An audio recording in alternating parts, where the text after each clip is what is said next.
दोस्तों, आज की वीडियो में हम रॉबर्ट कियोसाकी की सबसे famous book rich dad poor dad की कॉन्सेप्ट देखेंगे। इसमें सबसे मेन कॉन्सेप्ट था कि how poor, middle class and rich people think in spend their money. बहुत लोगों को लगता है कि यार ज़्यादा पैसा कमाने के लिए हमें पैसे चाहिए, लेकिन रॉबर्ट कियोसाकी कहते हैं ऐसा नहीं है। जैसे ज़्यादा पैसे बनाने के लिए हमें फाइनेंशियल नॉलेज की ज़्यादा ज़रूरत है। तो इसमें हमें पहले ये समझना है कि एक गरीब आदमी और एक मिडिल क्लास आदमी और एक अमीर आदमी पैसे कैसे खर्चते हैं। इसके लिए हमें 3 चीज़ें समझनी पड़ेगी: इनकम स्टेटमेंट, बैलेंस शीट और cash flow statement. Income statement normal है, जैसे कि हर इंसान नॉर्मली अपने लाइफ में करते हैं। इसमें 2 चीज़ें आती है, इनकम और एक्सपेंस। इनकम है जो पैसा हमें जॉब से आ रहा है, और एक्सपेंस है जो कि हमारे महीने का खर्चा है। नेक्स्ट है बैलेंस शीट, जिसमें 2 चीज़ें आती है, एसेट्स और लायबिलिटी। और इन दोनों चीज़ों की समझ ही हमें अमीर या गरीब बना सकती है। एसेट्स वो चीज़ है जो हमें पैसे कमा कर देती है बिना हमारे काम किए हुए या बहुत कम काम किए हुए। फॉर एग्जांपल रेंटल इनकम, कोई फ्रेंचाइजी बिजनेस या दुकान जिसमें हमें एक्टिवली काम नहीं करना पड़ रहा होता है, एक्सेट्रा। एक्टिव वो चीज़ें हैं जिसे खरीदने के बाद हमारी जेब से पैसे जाते रहते हैं, जैसे कि पर्सनल यूज की कार में हमें हर साल सर्विसिंग के पैसे देने पड़ते हैं।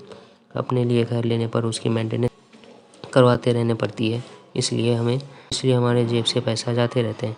अब ये समझने के बाद मेन इंटरेस्टिंग कॉन्सेप्ट आता है कि गरीब आदमी कैसे पैसा खर्चता है। Let's see. किसी मजदूर के पास बहुत कम इनकम है, जितना इनकम है उससे ज़्यादा उनकी एक्सपेंस है, इसलिए जो कैश का फ्लो है वो पैसे पहले उनकी जेब में एज एन इनकम आएंगे और फिर बेसिक ज़रूरतों जैसे कि खाना, रहना एक्सेट्रा में एज एन एक्सपेंस खर्च हो जाते हैं और किसी और के पास चले जाते हैं। एंड दैट्स इट, ये चलता रहता है। इसके पास ना कोई एसेट्स है और ना कोई लायबिलिटीज़, क्योंकि ये बेचारा सिर्फ सर्वाइव करने के लिए जी रहे होते हैं। ऐसे लोगों के लिए हमारी ड्यूटी बनती है कि हम इन्हें फाइनेंशियल नॉलेज दें और कोई हाई इनकम जॉब दे ताकि इनकी अपलिफ्टिंग की जा सके।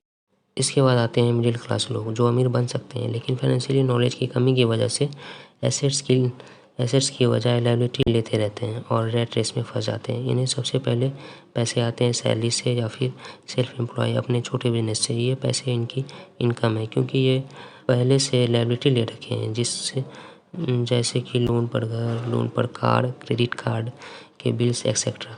तो सबसे पहले कैश लायबिलिटी की किस्तें देने में चले जाते हैं और फिर आते हैं एक्सपेंस, घर का खर्चा जैसे कि खाना, बिजली बिल एक्सेट्रा। तो इसका एसेट्स कॉलम खाली रहता है और हर महीने ये कोई नई लायबिलिटी लेते रहते हैं, जैसे कि आईफोन एक्सेट्रा। और इसलिए मिडिल क्लास आदमी रैट रेस में ही फंसे रहता है। फाइनली आता है रिच। एक अमीर आदमी इतना एसेट्स बना चुका होता है कि उनके एसेट्स से ही पैसा जनरेट होते रहते हैं। वो उन एसेट्स में से कुछ पैसे नॉर्मल एक्सपेंस करते हैं, जैसे कि फूड, इलेक्ट्रिसिटी बिल एक्सेट्रा। और इवन एसेट्स के पैसों से ही वो लायबिलिटी लेते हैं, और क्योंकि एसेट्स से ज़्यादा पैसे जनरेट होते हैं इसलिए वो बचे हुए पैसों से दोबारा एसेट्स लेते रहते हैं और उनका एसेट्स कॉलम बढ़ता रहता है। इसलिए एक अमीर माइंडसेट का आदमी अमीर होते जाते हैं। इन शॉर्ट, अमीर माइंडसेट वाले इंसान को पता है पहले एसेट्स बनेंगे और फिर जाके वो लायबिलिटी लेंगे।